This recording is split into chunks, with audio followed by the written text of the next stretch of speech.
महाबल दिवाकर, रघुकुल सूरज, मेवाड़ प्रभाकर, महारावण रतन सिंह जी दरबार में पधार रहे हैं।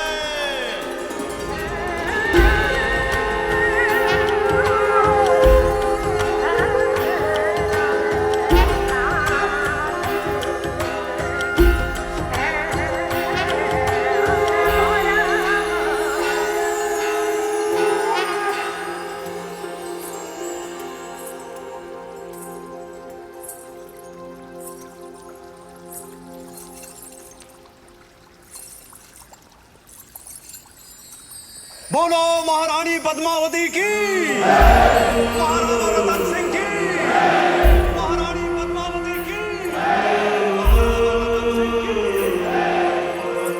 जब सारा चित्तौड़ रानी पद्मावती की जय जयकार से गूंज रहा था, दिल्ली में खिलजी हुकूमत की शुरुआत हो चुकी थी। सिपहसालार जलालुद्दीन ने सल्तनत से बगावत कर सुल्तान हिंद का ताज अपने सर पहन लिया था। सुल्तान हिंद जलालुद्दीन खिलजी, सुल्तान हिंद जलालुद्दीन खिलजी। लेकिन उस वक्त भी अलाउद्दीन की नजर हिंद के उस नायाब तख्त पर ही थी। ये तख्त और ताज जितने सुनहरे लगते हैं उतने नोकीले भी हैं। इस तख्त पर बैठकर हमें खुशी भी हो रही है और फिक्र भी, क्योंकि इस वक्त हमारे चारों तरफ दुश्मन ही दुश्मन है और सबसे बड़ा मसला तो ये कम वक्त मंगोल है। सुल्तान, इस वक्त उन खूंखार मंगोलों से जंग में जीतना नामुमकिन है। उनके मुकाबले हमारी फौज आधी भी नहीं। लेकिन हमारा हौसला उनसे दुगना है। तो क्या आप लड़ेंगे उन मंगोलों से? खिलजियों के खातिर तो खुदा से भी लड़ सकता है अलाउद्दीन। अपने हौसलों को इतना भी बुलंद मत करो अलाउद्दीन, जिसके बोझ तले तुम खुद ही दफन हो जाओ।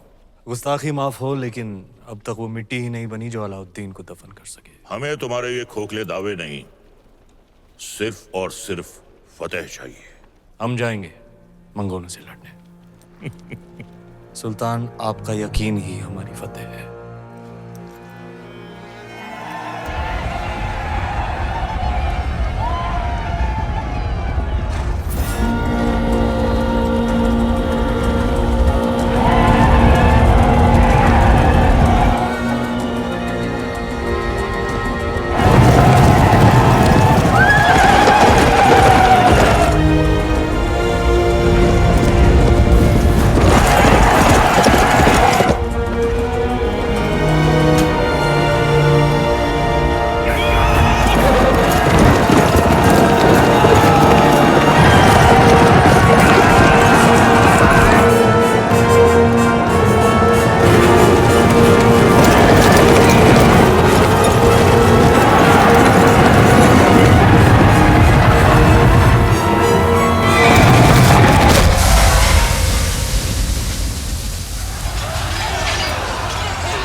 मंगोल जैसे ताकतवर दुश्मन पर फतेह हासिल कर अलाउद्दीन ने दिल्ली सल्तनत का दिल जीत लिया था और दूसरी ओर रानी पद्मावती ने चित्तौड़ को अपना बना लिया था।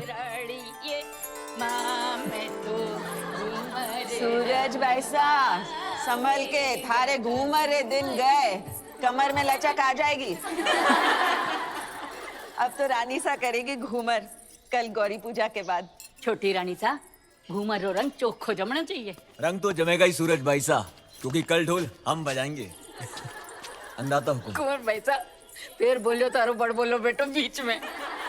ढोल बजाना तो दूर की बात बादल, घूमरे बखत रानी वास में हुकुम रे सिवा कोई मत आ भी नहीं सकता। तो छोरा, तू अपने ब्याह में जी भर के ढोल बजा लीजिए।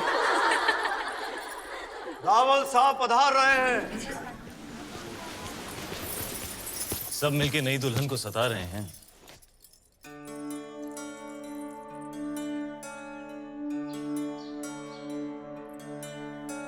राजगुरु शिवालय में आपकी प्रतीक्षा कर रहे हो।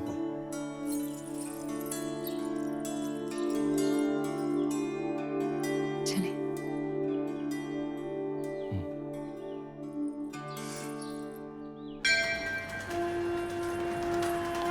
पधारो हुकुम।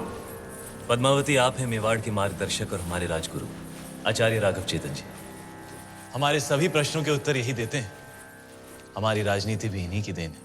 आशीर्वाद लीजिए।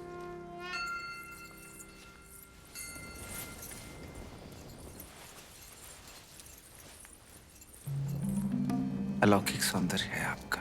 सौंदर्य ही नहीं, गुण और समझ की भी धनी है हमारी रानी साहब।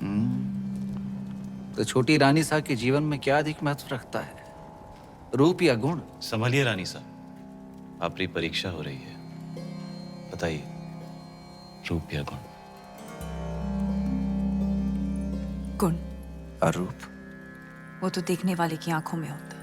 अर्थात किसी को पत्थर में शिवलिंग दिखता है और किसी को शिवलिंग में भी पत्थर। जीवन का वर्णन 3 शब्दों में। अमृत, प्रेम और त्याग। प्रेम क्या है? ईश्वर की आंख में उभरा हुआ खुशी का आंसू। आंसू क्या है? सुख और दुख की हद। सुख क्या है? ब्रह्म। सुना है युद्ध नीति की भी जानकार है। जी। रणभूमि में सबसे बड़ा शस्त्र क्या है? हिम्मत। जीवन में सबसे कठिन घड़ी? परीक्षा के बाद परिणाम की। और सबसे बड़ी भेंट? आशीर्वाद।